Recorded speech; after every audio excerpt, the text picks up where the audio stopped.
کرا ہے کہ جب اس کی تلاوت کی جاتی ہے یہ سجدہ نہیں کرتے. اس کا مطلب ہے اللہ کی نظر میں کچھ تو ایسے ہیں کہ جب قرآن کی تلاوت کی جاتی ہے وہ سجدہ کرتے ہیں. کچھ ہے نا. تو اس لیے اللہ دیکھے اعتراض کیوں ہوتا؟ اعتراض تب ہوتا ہے کہ جب کسی شے کا تسلسل ٹوٹے. تسلسل اب یہ تسلسل سے چلے بات آگے میں کہتا چلوں. رسول اکرم کا ایک خطبہ ہے, اس کے جملے ہیں بڑے پیارے. بسم اللہ. ٹھیک ہے, اس کے اندر کہتے ہیں کہ مجیدا لم یزل محمودا لا یزال. کچھ حضرات میں مجلس پڑھنے جاتا ہوں تو وہ درود پڑھ رہے ہوتے ہیں اللہم صلی علی محمد و آل محمد. ٹھیک ہے, ہمیں کوئی اعتراض نہیں چونکہ بات علمی ہے. وہ کہتے ہیں دلائل پیش کرو, چونکہ عادت بن چکی ہے اس طرح درود پڑھنا. تو میں اکثر یہ کہتا رہتا ہوں جو عادت بن جائے وہ عبادت نہیں ہوتی. جیو جو عادت بن جائے وہ عبادت نہیں. جو عادت نہیں, بڑے پڑھے لکھے حضرات موجود ہیں. میں ایک نقطے والی بات کروں کہ عادت عبادت صرف نقطے کا فرق ہے. عادت عبادت نقطے. اگر عادت کے اندر بے لگا دیا جائے تو وہ ہوتی ہے عبادت. اگر عبادت سے بے نکال لیا جائے تو وہ ہے عادت. اب دیکھ لو نماز میں اگر علی نہیں تو وہ عادت ہے, اگر علی ہے تو عبادت ہے.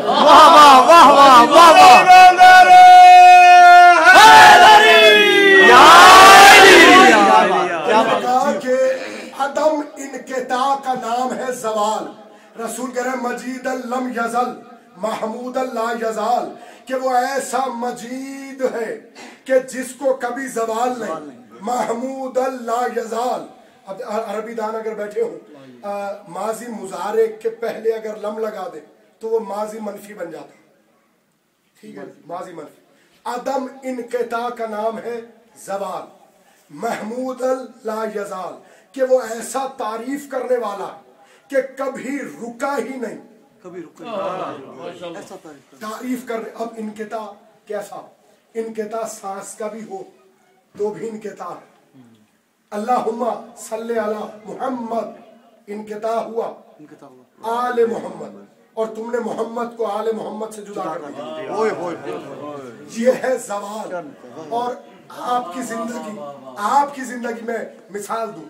آپ کھڑے ہیں, مسلسل کھڑے نہیں رہ سکتے, بیٹھنا ہے, یہ آپ کا زوال ہے. بیٹھے ہیں, مسلسل بیٹھ نہیں سکتے, لیٹ گئے, یہ آپ کا زوال ہے. کیونکہ آپ کی طبیعت میں انقطاع ہے. سانس رک رک کے لے رہے ہیں, یہ انقطاع ہے, یہ زوال ہے. تو جس کی زندگی ہی زوال میں ہو وہ علی کو کیا سمجھے گا؟ جس کی زندگی انقطاع ہو وہ علی کو کیا سمجھے گا؟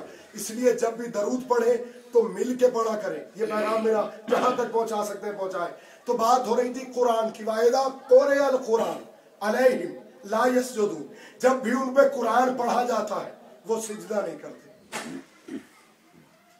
توجہ ہے نا؟ سجدہ نہیں کرتے. آپ گھبرا کیوں ہیں اس طرح؟ ماشاءاللہ سن رہے ہیں, غور سے سن. تو اگر وزنی ہے تو مجھے بتا دیں.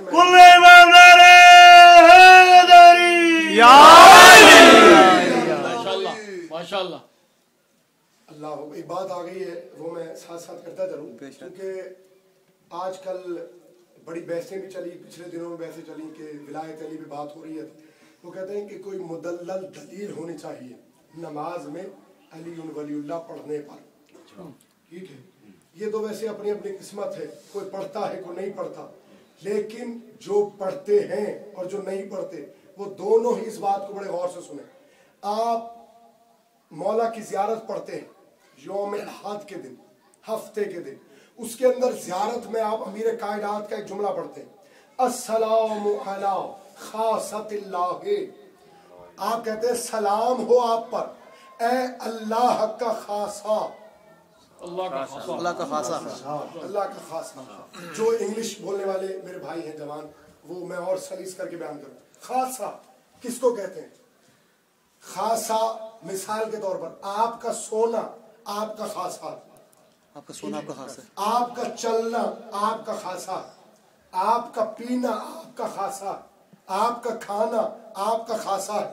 آپ کا بیدار ہونا آپ کا خاصہ کچھ دیر کے لیے وہ خاصہ ہے، آپ کا بیت الخلا جانا آپ کا خاصہ ہے۔ بھائی مثال کے طور پر کسی نے مجھے دعوت دی اور میں وہاں گیا ایک وقت کے لیے، اور پھر آگے سے وہ بندہ مجھے کہے جی آپ اپنے سونے کی عادت گھر رکھ کے آئیں، پھر آپ میرے گھر آ جائیں۔ جتنے میرے بزرگ بیٹھے ہوں انصاف سے مجھے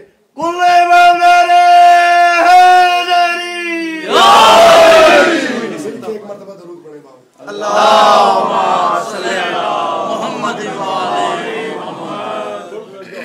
تھوڑا سا آگے آگے آ جائیں آپ، تھوڑا سا تھوڑا کھلے، آ جاؤ آ جاؤ آ جاؤ۔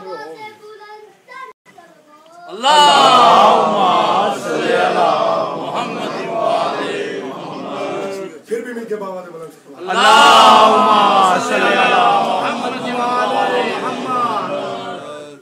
چونکہ بات ہو رہی تھی خاصہ پر، ولایت علی نماز میں شہادات کے بارے میں ایک دلیل دے رہا ہوں چھوٹی سی، کہ مولا کی زیارت میں ہم پڑھتے ہیں السلام علی خاصۃ اللہ، اے اللہ کا خاصہ آپ پر سلام ہو۔ خاصہ ہوتا ہے، میں مثال سے سمجھا رہا تھا، خاصہ ہے جیسے ہمارا سونا ہمارا خاصہ ہے، ہمارا بیدار رہنا ہمارا خاصہ ہے، ہمارا لیٹ جانا ہمارا خاصہ ہے۔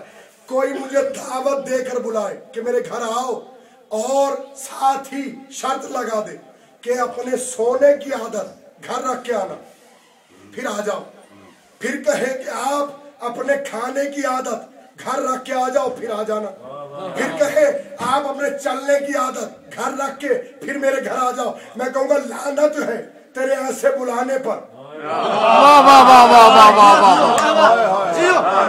کہوں گا اور لعنت ہے میرے ایسے آنے پر۔ اس کا مطلب ہے تم بلانا ہی نہیں چاہتے، میرا خاصہ مجھ سے جدا ہو ہی نہیں سکتا، تو میں تیرے گھر آؤں۔ بابا علی ہے اللہ کا خاصہ، جس نماز میں علی نہیں وہ نماز اللہ منہ پہ مار کے کہتا ہے ارے جب میرا خاصہ ہی نہیں تو میں اللہ کیسے آ جاؤں۔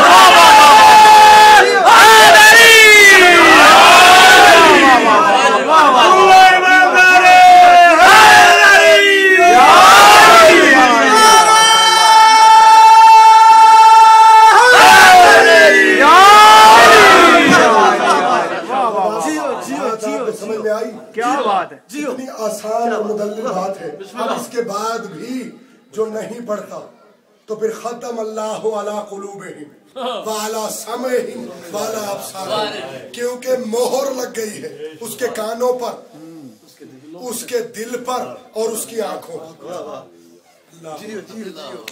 توجہ ہے، میں آیت سے پہلے ایک میں بڑا زبردست واقعہ ہے، وہ مل کے درود پڑھے بابا۔ اللہم صلی علی محمد وآلِ محمد۔ بھائی دیکھیں رسول اللہ آپ جانتے ہیں کہ کچھ رشتہ دار بھی منسوب ہیں رسول سے، ٹھیک ہے، جس کا ہمیں آج تک بھگتنا پڑ رہا ہے، ٹھیک ہے نا۔ ایک دن رسول کسی زوجہ کے گھر تھے، وہاں رسول تشریف فرما تھے، تو بلکہ میں کہوں کہ مسلمانوں کی جو بڑی والی امی اس کے گھر رسول بیٹھے تھے، تو دک الباب ہوا، رسول گئے تو کیا دیکھا، دروازے پہ مسلمانوں کا پہلا خلیفہ، اندر بلایا، بٹھا دیا، اور رسول بیٹھے تخت پر، اوپر نیچے بٹھایا۔ وہ کہتی ہے، عائشہ کہتی ہے میں نے شاید یہ سوچا احترام کرے گا اوپر بٹھائے گا، لیکن رسول نے نیچے بٹھایا۔ اس کے بعد تھوڑی دیر بعد دک الباب ہوا، رسول نے اپنے نوکر سے کہا جاؤ کھولو، اب پھر گیا، نوکر بھاگا، دیکھا کون ہے، کہا عمر، کہا اس کو بھی بلا لاؤ اندر آ۔ وہ کہتی ہے میں نے اس دفعہ سوچا کہ شاید احترام میں اٹھے گا مگر رسول نہیں اٹھے۔ پھر تیسری مرتبہ دک الباب ہوا، توجہ کے ساتھ، توجہ میری طرف، دک الباب ہوا تیسری مرتبہ عثمان، وہ کہتا ہے میں نے سوچا شاید اب اٹھے، رسول نہیں اٹھے۔ چوتھی مرتبہ جب دک الباب ہوا، اب رسول نے کسی خادم سے نہیں کہا بلکہ جیسے پانی نشیب کی طرح